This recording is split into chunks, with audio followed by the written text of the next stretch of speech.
ఈ ఎపిసోడ్ని సమర్పిస్తున్నవారు value zone hyper mart. నమస్తే రమ్ గారు. నమస్తే జయ. రమ్ గారు, బరువు పెరగటం ఇది ఒక పెద్ద టాస్క్ అయిపోయింది. పెరగటం చాలా ఈజీ, అది టాస్క్ కాదు, తగ్గటం టాస్క్ కదా. నేను కూడా అదే అందులోనే ఉన్నాను జయ. నేను కూడా ఉన్నాను రమ్ గారు. కొట్టు బిట్టాడుతున్నాం కదా. ఒక్క 2 రోజులు కొంచెం కడుపు నిండా తింటే అమ్మో ఒళ్ళు వచ్చేసింది, లావ్ అయిపోయామన్న ఫీల్లోకి వెళ్ళిపోతామండి. అవును, కొంతమంది ఎంత తిన్నా లావు కారం గారు, ఎంత మెటబాలిజం అనిపిస్తుంది. అబ్బబ్బా ఎంత అదృష్టవంతులు అనిపిస్తుంది. ఒళ్ళు రావడం మొదలైతే వస్తూనే ఉంటుంది జయ. ఆ రావడం మొదలయ్యే లక్షణం లేకుండా ఉన్న వాళ్ళు ఏం తిన్నా బాగానే గట్టిగానే అసలు సన్న బక్కబల్చగా ఉంటారండి. ఎంత తింటారో రఘు గారు. అలా అనకూడదు, అలా అనకూడదు తూచి. కానీ అనిపిస్తుంది రమ్మ గారు, నాకైతే వీళ్ళు శుభ్రంగా తింటారు, నాకు అక్క ముక్క లాగిచ్చేట్టుగా తింటారు అనిపిస్తుంది. చక్కగా తింటారు, పగలు పడుకుంటారు, లేస్తారు, ఏమి ఎక్సర్సైజ్ చేయరు, వంటి తీరు. ఎన్ని బాధలు పడతానో నేనైతే తెలుసా. నువ్వు ఇంటే తింటావు, పిచ్చుకలాగా తింటానా. వాకింగ్లు చేస్తూ ఉంటా, ఏదో ఒకటి చేస్తా ఉన్నా కూడా ఒక 2 రోజులు కొంచెం ఒక ముద్ద ఎక్కువ తిన్నానంటే నాకే తెలిసిపోతుంది, అమ్మో నేను లావ్ అయిపోతున్నాను అన్న ఒక ఫీల్ వచ్చేసి. న్యాచురల్గా సన్నగా అవ్వాలి, ఒంట్లో ఫ్యాట్ తగ్గిపోవాలంటే ఏం చేయాలి చెప్పండి? 2 పనులు చేయాలి. తిండి మానేయాలి, ఎక్సర్సైజ్ చేయాలి. ఒట్టి ఎక్సర్సైజ్ తోటి సన్నబడ్డ వాళ్ళు అసలు చూడం చేయ. మనం ఎక్సర్సైజ్ తోటి మనుషులు గట్టిగా అవుతారు, ఫిట్ అవుతారు, గట్టిగా ఉంటారు, కదలికలు బాగుంటాయి, పోస్చర్స్ బాగుంటాయి, ఆ తర్వాత గుడ్ షేప్స్లో కనిపిస్తారు. ఎక్సర్సైజ్ తోటి వెయిట్ తగ్గటం అనేది నిర్వివాదాంశం. ఫుడ్ కంట్రోల్ తోటే మనం తగ్గగలుగుతాము. ఫుడ్ కంట్రోల్ మనం ఎప్పుడు చెప్పుకునేది. 5-6 ఏళ్ల క్రితం ఒకటి చెప్పాను నేను, 3 ఏళ్ల క్రితం అదే చెప్పా, మళ్ళీ ఇప్పుడు కూడా అదే చెప్తున్నా. మీరు 2 అంటారా? ఫుడ్ కంట్రోల్ ప్లస్ ఎక్సర్సైజ్ ఖచ్చితంగా. లేదా ఓన్లీ ఫుడ్ కంట్రోల్ లేదా ఓన్లీ ఎక్సర్సైజ్? ఇప్పుడు ఓన్లీ ఫుడ్ కంట్రోలే చేస్తాం జయ. మనము ఈ డండ్ల పిల్లోలోంచి లేదా ఎయిర్ పిల్లోలోంచి గాలి తీస్తే మనుషులు అది ఎలా అవుతుంది? ఎయిర్ పిల్లో తసలు లూజుగా, అవునా?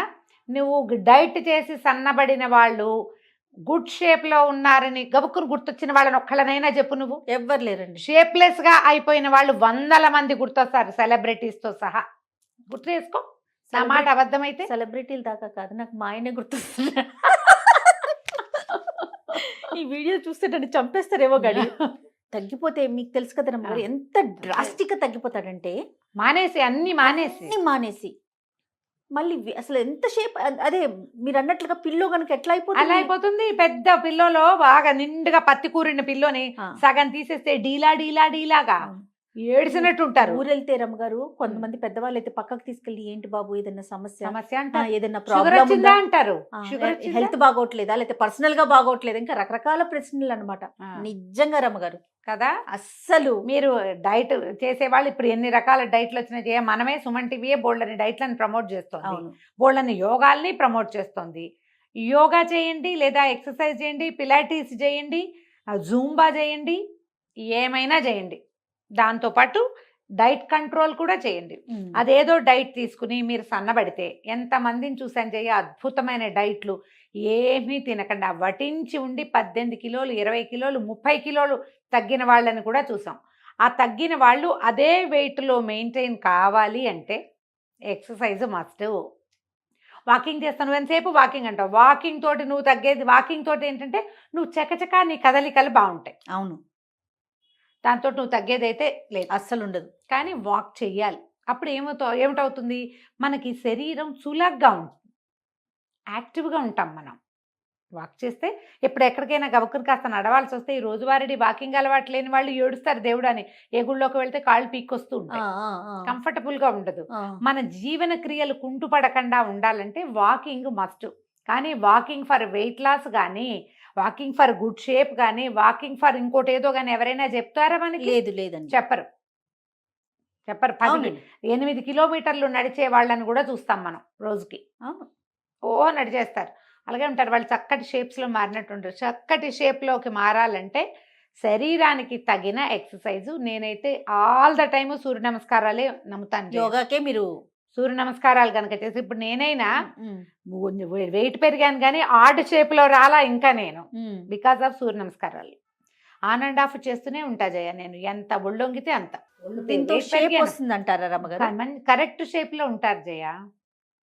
ఒళ్ళొచ్చినా గుడ్ షేప్స్లో ఉంటాం, గట్టిగా ఉంటాం, ఆరోగ్యంగా ఉంటాం. వెయిట్ లాస్ కనిపిస్తుంది అంటే ఏం పెద్దగా అనిపించట్లేదు జయ. ఫ్యాట్ లాస్ కానీ వెయిట్ ఏం లాస్ కనపడదు. ఫ్లెక్సిబుల్ ఉంటుందా?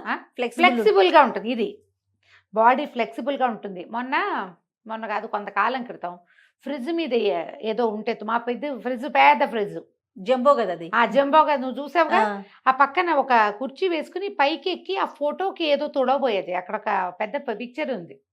తుడవబోతే ఏం చేశాను, బాగా అందట్లేదని కుర్చీ కాలు మీద, చేతి మీద ఒక కాలు ఆనించా. ఎలా పడ్డానంటే మామూలుగా పడలేదు. ఏడాది క్రితం అసలు దిమ్మ తిరిగిపోయింది. ఏమైపోయానో కూడా అర్థమై చావలేదు నాకు. మామూలుగా అయితే ఈ ఏజ్కి ఏదైనా విరగాలి మరి కదా, ఏం అవ్వలేదు జయ. ఏవో చిన్న ఎంత పెద్ద రహస్యం చెప్తా కదా నీకు నేను. భగవంతుడా, ఇది ఎలా అయిందంటే, చెయ్యి ఆడ్గా నేలకి, మనం పడేటప్పుడు ఎక్కడో చోట చేతులు పెట్టేస్తాం కదా, వేలు కొంచెం ఆడ్గా ఎట్లాగో పక్కకి తిరిగింది.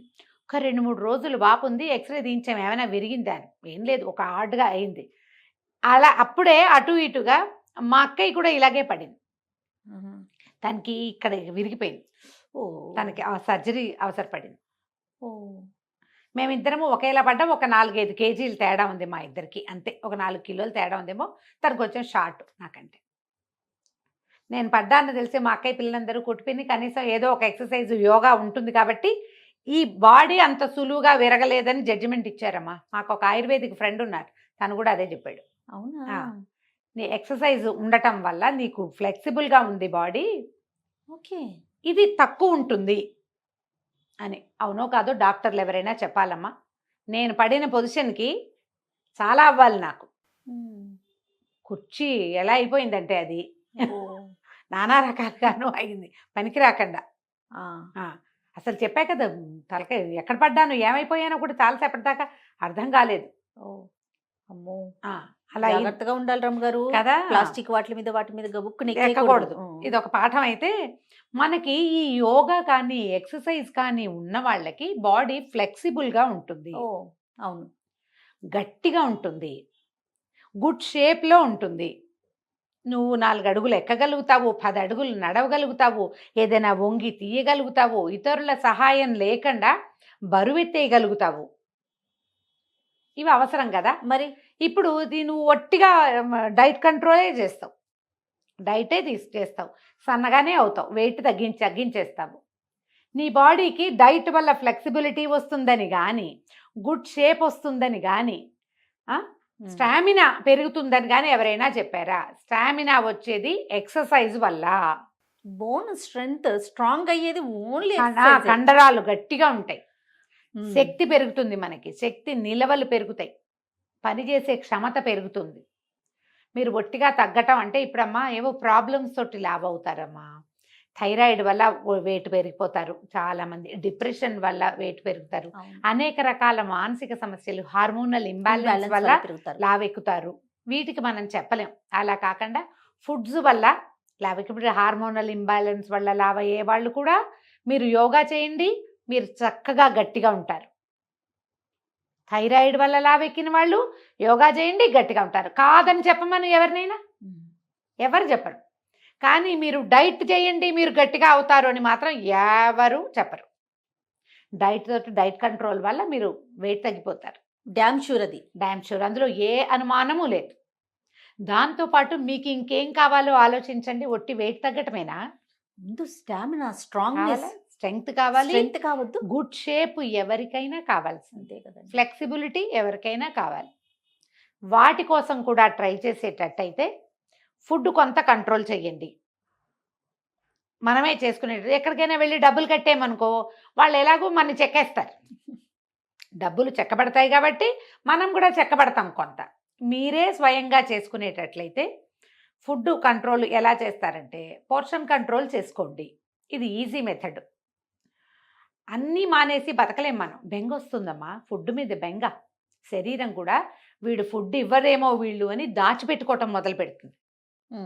బాడీకి తెలిసిపోతుంది కదా. అదేం చేస్తుంది, మనం కొంచెమే తిన్నా అందులోంచి ఫ్యాట్ అంతా దాచిపెట్టేస్తూ ఉంటుంది, అందులోంచి నిలవలు పెంచేసుకుంటుంది. అలా కాదు, తింటూనే ఉండండి. 6 డజన్ ఇడ్లీలు తినే చోట 4 తినండి, మళ్ళీ తింటాను. కాసేపు ఆగి ఒక జామకాయ ముక్కో ఒక యాపిల్ ముక్కో తింటే ఫుడ్ అందుతోంది కాబట్టి మీకు పోర్షన్ కంట్రోల్ అవుతూ ఉంటుంది కదా. ఇలా ప్లాన్ చేసుకోండి, మీరు వెయిట్ తగ్గుతారు. ప్రతి పూట కూడా కాస్త తగ్గించమంటారు. ప్రతి ఒక పూట గుప్పెడు కూడా కాస్త తగ్గించండి, ఓ గుప్పెడు తగ్గించండి. దాని బదులు కాసిన ఎన్ని స్ప్రౌట్స్ అప్పుడే తినద్దు, పోర్షన్ కంట్రోలే. అప్పుడే తినకుండా ఒక అరగంట గంట పోయాక ఓ చిన్నది ఏదైనా తినండి. ఓ పండు, ఓ ఫలము, కాసిన స్ప్రౌట్స్, కాసిన డ్రై ఫ్రూట్స్, అవును. ఆ తర్వాత నట్స్ ఏవైనా తినచ్చు కదా మనం. అవును. పచ్చికూరలు తినచ్చు, సాలెడ్స్ లాంటివి తినచ్చు. అవి అట్లా ప్లాన్ చేసుకోండి, మీరు వెయిట్ తగ్గడానికి అవకాశం కనపడుతుంది. దీంతో పాటు చిన్న వాకింగ్, ఒక half an hour walk must. Walking భోజనము ఒకటే, ఎక్సర్సైజ్ వేరే. వాకింగ్ని ఎక్సర్సైజ్గా మాత్రం భావిస్తే మీరు వెయిట్ తగ్గరు ఎవరైనా సరే. అవును. నేను కూడా అంతే, కాసేపు చేస్తా, ఒక పావు గంట 10 నిమిషాలు నడిచి అబ్బా చాలా నడిచాను అనుకుంటాను నేను. కానీ చిన్న చిన్న స్ట్రెచ్చింగ్స్ ఈజీగా మీరు కాళ్ళు చేతులు విసరటము, గాల్లోకి కాళ్ళు విసరటము, కొంచెం కాళ్ళు పైకి కిందకి చేయటము, చిన్న జాగింగ్ చేయటము, స్ట్రెచ్చింగ్ ఎక్సర్సైజులు సింపుల్వి దొరుకుతాయి. ఇంటర్నెట్లో చూడండి, చక్కగా మీరు చేయగలిగిన స్ట్రెచ్చింగ్లు చేయండి. వారంలో కనీసం 5 రోజులైనా ఏదో ఒక స్ట్రెచ్ చేయండి. వారంలో 2-3 సార్లైనా మెట్లెక్కి దిగండి. ఓ చిన్న డ్యాన్స్ సరదా ఉంటే ఏదైనా చిన్న పాట పెట్టుకుని దానికి డ్యాన్స్ చేసుకోండి. ఇప్పుడు 1 మినిట్ వాకు, 5 మినిట్స్ వాకు, 7 మినిట్స్ ఎక్సర్సైజులు ఎన్నొచ్చాయమ్మా. మనం ఏంటంటే కన్సిస్టెన్సీ ఉండదు జయ. మన ప్రాబ్లం ఏంటంటే బేసిక్గా కంటిన్యూ చేయం ఏది. మనము ఒక 2 రోజులు చేస్తాం, కొత్త మురిపం, మళ్ళీ మామూలే చేసేస్తాం. అలా మురిపించకూడదు. రోజువారీ దాన్ని అలవాటు చేయండి. మీకు శక్తి ఉండి, డబ్బులుండి, అవకాశాలుండి, ఆసక్తి ఉంటే ఏదైనా డైట్ తీసుకోండి. నేను కాదనేమంటల్లా, దాన్ని అది వేస్ట్ అని నేను చెప్పను పొరపాటును కూడా, మంచిదే. యోగా క్లాస్ కూడా తీసుకోండి. దాంతోపాటు ఒక మంచి యోగా క్లాస్ పెట్టుకోండి. రోజువారీ యోగా మీకు ఆరోగ్యాన్ని పెంచుతుంది, శక్తిని పెంచుతుంది, మీ మీద మీకు కాన్ఫిడెన్స్ని కూడా పెంచుతుంది. బట్టలు లూజ్ అవుతాయి మామూలుగా వెయిట్ తగ్గేసరికల్లా, ఆడ్గా ఉండదు. కానీ ఇలా ఆర్ట్ షేప్లోకి వెళ్ళకుండా గుడ్ షేప్స్లో ఉండటము విత్ స్ట్రెంగ్త్ అనేది ఆలోచిస్తే కనుక మీరు చేయగలుగుతారు. పోర్షన్ కంట్రోల్ బెస్ట్ నన్ను అడిగితే. ఈ రాత్రిపూట 7 తర్వాత ఫుడ్ తీసుకోకండి. టైమింగ్ ఒకటి చాలా మెయింటైన్ చేసుకోవాలి. ఫుడ్ తీసుకోవద్దు రాత్రిళ్ళు ఫ్రూట్స్ తినటం లాంటివి కూడా చేయబోకండి. అవన్నీ కూడా ఏంటంటే ట్రైగ్లిజరైడ్స్ పెరుగుతాయి, పళ్ళు అవి తినకూడదు అలాంటివి చెప్తున్నారు. మరి అవును, రాత్రులు తింటే పొద్దుటికి జలుబు చేస్తుంది ముందు కదా. దాని బదులు ఇంకోటి ఏదైనా ప్లాన్ చేసుకోండి. ఈవినింగ్ 7 కల్లా తినేసేయాలి. మీరు పడుకునే టైంకి ఫుడ్ అరిగిపోవాలి. ఈ ఫ్యాట్స్ కొంచెం నూనెల్లో వేయించినవి, వేపుళ్ళు అవి తగ్గించుకోండి. అన్నీ తినండి అంటే అన్నీ తినమన్నాం కదా అని పకోడీలు తింటామని అనుకోకండి. వేయించిన ఫుడ్స్ అవాయిడ్ చేయండి, బయట ఫుడ్ అవాయిడ్ చేయండి. అప్పుడు ఆటోమేటిక్గా ఎంతో కొంత వెయిట్ తగ్గుతారు. ఒక నెల 1 కేజీన్నర మీరు పెద్దగా ఏం చేయకుండానే తగ్గారనుకోండి, ఆసక్తి వస్తుంది దాని మీద. మరి ఒక నెల రోజులు exercise, diet control, portion control 2 చేస్తే మీకు కన్సిస్టెన్సీ వస్తుంది. అది అలవాటు అవుతుంది తర్వాత అట్లా చేయటం. ఇలా అలవాటు చేసుకుని కొంత వెయిట్ తగ్గించుకోండి. ఏమైనా ఆరోగ్య సమస్యలు ఉంటే డాక్టర్ని సంప్రదించండి అమ్మా. ముందు మీరు డైట్ కంట్రోల్ చేయదలుచుకుని, డైట్కే వెళ్ళదలుచుకున్నారు ఎవరిదైనా, ఏదైనా కాస్ట్లీ డైట్కి వెళ్ళదలుచుకుంటే ముందు ఫిజిషియన్ని చూసి మీ ఆరోగ్య పరిస్థితి ఏమిటో కనుక్కుని అప్పుడు దిగటం కూడా మంచిది. అలానే రమ్మ గారు. నమస్తే. నమస్తే.